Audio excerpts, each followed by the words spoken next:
Hey guys, it's Ben the Coin Geek at Old Pueblo Coin. Thanks for joining us today, and as always, please remember to like, share, subscribe, do the YouTubey things, and also remember that when we get an open box video rocking and rolling like this, that the coins, if they're still available, are in the listings in the show notes. So away we go. I'm super excited for a very small NGC box that I sent out and got back eventually. And it is a group of world coins that are just kind of fun mix, starting with this Mexico 1 peso. Beautiful coin, the little MO is the mint mark up there. And just overall very, very high quality and very, very attractive. And also came back a very good grade, mint state 66 on this guy. Probably somewhere in that $700 ballpark. It's the type of coin that people send off to auction with all kinds of results. And I've seen some come back either PL or starred, and this is neither, but also it's nice. It's a very nice piece on that. All right, and we're gonna go next to Bolivia. This 1808, real nice big silver dollar. This is an 8 real, a crown-sized coin, if you will, of Carlos IV. The I. All right, 1808, and this one here, the mint mark is going to be right over there, the Potosi mint mark, and I'm just wondering what this coin is struck over, because I'm definitely feeling it. Am I the only one that's seeing lines and lettering right there underneath the mint mark? Between the mint mark. It's rolling. It's rolling. I'm feeling this is struck over another coin. It's almost it's somewhat common for some of these coins to be struck over a different host coin.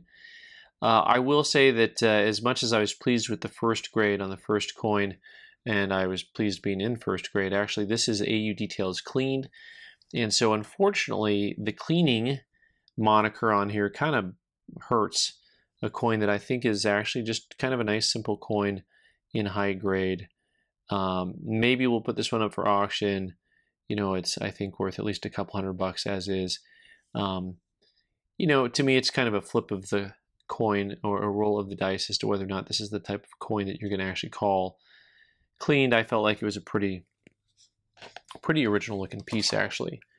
Next up, this is a half-taler from Germany. This is a very famous piece actually. This is the 1630 Centennial, the Augsburg Confession. Half-taler, very cool piece. This is actually from my original collection. I just had it, we had it listed raw, and I decided to go ahead and get it certified. And it came back XF details, mount removed, and overall has a really nice original steely look to it. 1530 on one side, 1630 on the other. So for those of you who like to collect commemorative coins, here's one that is a little bit older than perhaps you were ready to buy on a commemorative coin. So I mean, we're only, 500 years removed here, 1630, 2130, what year are we? We're 6 years away from being the 500th anniversary of this coin. That's not a bad move. Pretty cool. I think we had that guy priced now, I can't remember, at around $500, but we'll double check that. Next up, as we continue to go back in time, that was 1630. This one is Chonke 1621, and just has everything there is to like about a coin from this time period. I love just the stressed die, the metal kind of breaking under the pressure, the inconsistencies of the coin I find fascinating.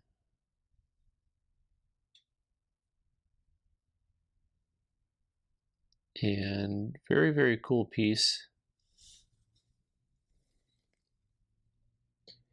and actually has, there you go, you can see it there, that's the look, where you can see actually that's original mint luster moving throughout the surface of that coin.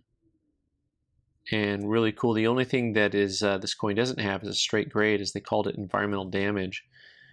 But there is a beauty under there, and the problem is, you know, if you try to get this coin conserved, it's really hard to say exactly how it would come back depending on what they do to it, right? So if you can get rid of the environmental damage, so you've got some heavy, let's go with the phrase schmutz on there that needs to come off. You can see it all around the rims here, and there's the heavy stuff. I think usually when you get the green and it's eating into the coin a little bit, that's where they're really going to start to ding you. So extra points for a coin with sword, as always, and a neat piece. Oh, these, by the way, Davenport, these DAV numbers up here, that's the Davenport number. That is going to be the number that is an old school book that guys who collect thalers or crowns, larger coins, use as a reference guide. So the DAV 4842. That's probably going to be priced around $400. Next up, we're going to go farther back. Now we're into the 1590s. Germany, Saxony, Albertine, Albertine, George et Augustus et Christian, Johann. We've got a party, we three kings of, okay, no, that's not what this is. These guys, I believe, were all brothers. Three brothers, three kingdoms. And you've got the crest here on the back. With this, I can't help but see a Monty Python kind of banner when I look at the back of this crest, I'm not going to lie. And then all these other letters here are abbreviations. So every time there's a period, you got a new abbreviation there. And there's just a lot that goes on in this crest. I mean, you know, you have different crowns, helmeted adornments facing three different directions. This one has a face on it, a Gandalf. Not sure on these other ones here. And then you've got lions and tigers and bears. Well, we've got lions anyways, crested swords, some birds, some flowers. And so all of that symbology meant something. It all meant something for each piece that's on there. This is graded very fine, 35. Nice straight graded coin that's probably going to be in the roughly $450 range. And as we keep going back in time, this is going to be our earliest piece here. Also a coin that has, I want to say, a really nice amount of originality to it and an unusual strike. So interesting. I'm just kind of intrigued on this one because also this is actually, I think, one of those coins that's a lot higher grade than it actually appears. And I think it's actually a higher grade than it is graded, but that's okay. It's just kind of a cool piece. You can see, like the other coin that we showed earlier, has this distressed planchet rolling through.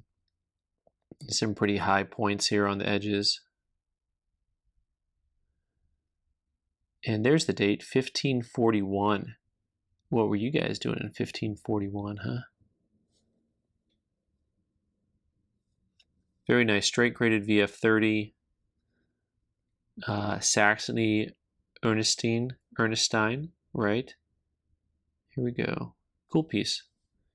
Cool piece. This is another one that's in kind of that similar ballpark, 400, 450. A lot of these are going to fall in that ballpark. Just kind of a nice taller. And so anyways, more swords, more bonus points for these guys. Hope you guys enjoy that. Look at that, that surface is really nice under there. Very cool. Thanks so much for joining me today, guys. I'm Ben the Coin Geek. You can subscribe by clicking on the owl button in the corner and watch more videos on the right side of the screen. Thanks.